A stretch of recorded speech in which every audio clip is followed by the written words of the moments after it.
Oh, dude, I'm scared. No, dude, why are you scared for? What are you scared about? No, we're both fire types. Oh, We're really? both fire. He can't hit us. We're fine. Alan, we are so fucked. Charizard is the best rain mega. Yeah, the fire type that sets up the sun. And it's not like there's some shortage of megas intended for rain. Dragonite only gets reliable flying stab coverage in the rain, and Swombat has an ability which makes it only suitable on rain teams. So really, what caused players to break the game in this way? To build a team that broke every rule of the game, and not only that, but one that has seen pretty major success? Well, to answer that, we've got to first do a little history lesson. The year is 2016, and the power level of the game has never ever been higher. Monsters like Mega Rayquaza, Primal Groudon, and Primal Kyogre have been released into the metagame for the very first time. And whilst at first you could rock up to a tournament and expect to see any number of restricted legendary pairings, one specific duo quickly rose to the top: Xerneas, Groudon. Together, they managed to form the single strongest team in Pokemon history, called Big Six. Now you may be wondering what made this team so strong. After all, every single one of these viable legendaries were incredibly powerful in their own right. So what set these two apart? Well, whilst Pokemon like Mega Rayquaza were getting banned to the ban tier in the fan-made single battle format, a very different story was occurring in the official VGC metagame. That story is 3 words long: Power of Xerneas. Now, what exactly makes Xerneas so strong? Well, it's a fairy type, which is exceptionally good typing. It is really good bulk, significantly better than bulky staples like Incineroar and Farigiraf today, but it also isn't that fast, and worse, it's a mixed attacker. Now, every fairy type wants to be a special attacker, and Xerneas has a great special attack stat. That's a lot of wasted stat points in its attack, which it will never ever use. However, stats aren't everything a Pokemon has. They also have abilities, and Xerneas has a very, very good one. Fairy Aura boosts all fairy-type damage on the field by 1/3, which is a huge damage boost.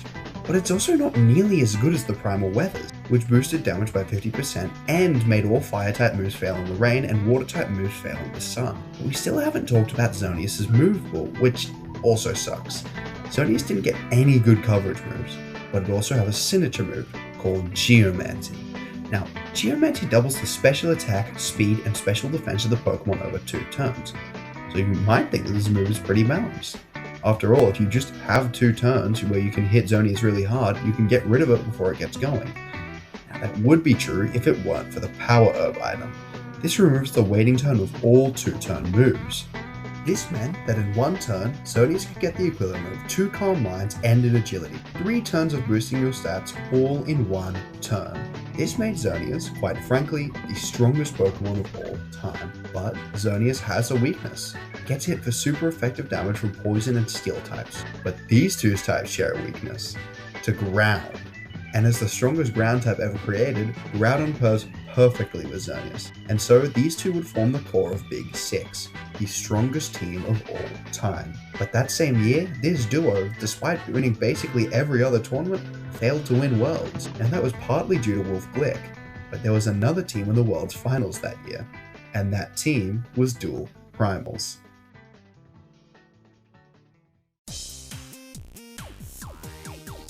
Sun and Rain on the same team was able to beat the strongest Pokemon team in history, which just goes to show how incredibly good it can be under the right circumstances.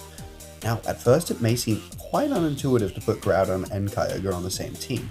After all, if you're caught out of position, you'll be unable to use your strong fire or water type moves, as they'll be doused out or evaporated by the opposing team's weather. But there's something more here. Kyogre, with good positioning, beats Groudon, and as a physical attacker who resists the fairy type, Groudon beats Xerneas. By building teams around getting the right weather up at the right time, players were able to consistently beat Big Six. It just took a very, very long time to figure out the right partners to make it work. Now, this archetype of dual weather almost immediately died off at the end of 2016. In fact, the next time it was legal at Worlds in 2019, dual primals didn't get a single placement in the top 8. And that was the last time it's been legal. Because the main benefit of the archetype was the primal weathers being so good offensively and defensively, when Groudon and Kyogre had to go back to baby mode in Sword and Shield, they would fail to find success on the same team ever again. and the only other weather setters for Sun and Rain who saw success before Pokemon Champions were Pelipper and Torkoal. They don't exactly play in the same way as each other, oftentimes being on pretty much polar opposite teams. However, as pretty much everyone's watching this video should know, we did see the return of another weather setter in Pokemon Champions. The strongest Pokemon in the format, Mega Charizard Y. Now this isn't the first time Mega Charizard has been legal. It was also legal in Sun and Moon and X and Y. In fact, it got second in the World Championships in 2014, only to lose to Pachirisu in the finals. But there's no Pachirisu in the game this time, and even worse, there are very, very few good Pokemon who don't either lose to Charizard or its partners. At the start of the format, people paired Charizard with Venusaur, and this makes a lot of intuitive sense. You can outspeed and sleep Pokemon that threaten Charizard with Venusaur, and then use Charizard to go to town and annihilate both the opponent's Pokemon with Sun-boosted Heat Waves and Weather Balls. But then the top players found something, Aerodactyl. This Pokemon can outspeed and one-hit KO both Charizard and Focus Sash Venusaur with either Rock Slide or Dual Wing Beat. Pair that with Tailwind and Wide Guard support, and Aerodactyl town teams were popping up everywhere. But the Charizard teams adapted. Now they were using secondary Megas like Mega Aerodactyl and Mega Floette to beat these counter teams, so everyone expected for the Pokemon Company to add the Charizard killer in the next format. But they didn't.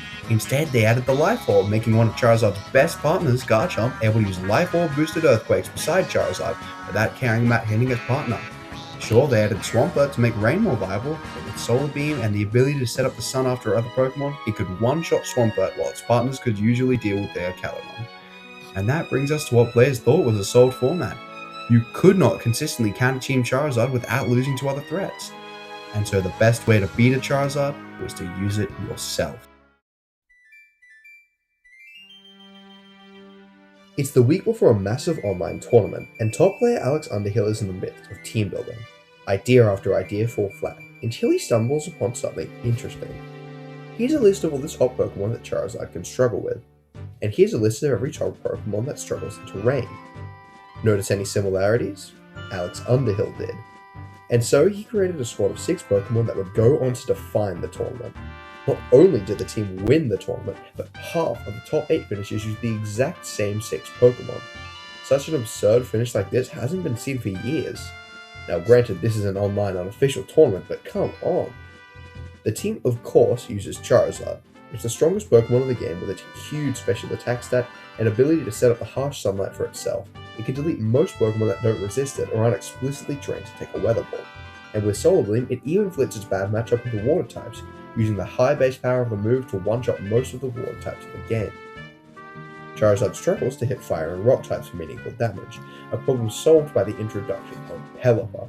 By setting up the Rain, Pelipper turns Charizard's Weather Balls into Water-type moves, with the ability to one-shot Pokemon like Incineroar, Delphox, and Aerodactyl, some of the biggest problems for Charizard earlier in the format. Pelipper also offers Tailwind support to outspeed key threats, and Wide Guard to avoid being one-shot by any Rock Slides. Caledon complements this core perfectly, and with Grimmsnarl for screen support, it creates an oppressive full Rain mode, focusing on turning Caledon into an unkillable tank rather than running over the opponent with Charizard. Venusaur adds some much needed depth to the team, able to win games entirely on its own with a bit of luck, and Basculete rounds out the 6 with the strongest closer in the game, able to work in both modes with Rain boosted Wave Crashes or the high base power of boosted Last Respects. With this team, Alex Underhill and those who received news of the team were able to take the tournament by storm and revive an archetype not seen for the last 10 years.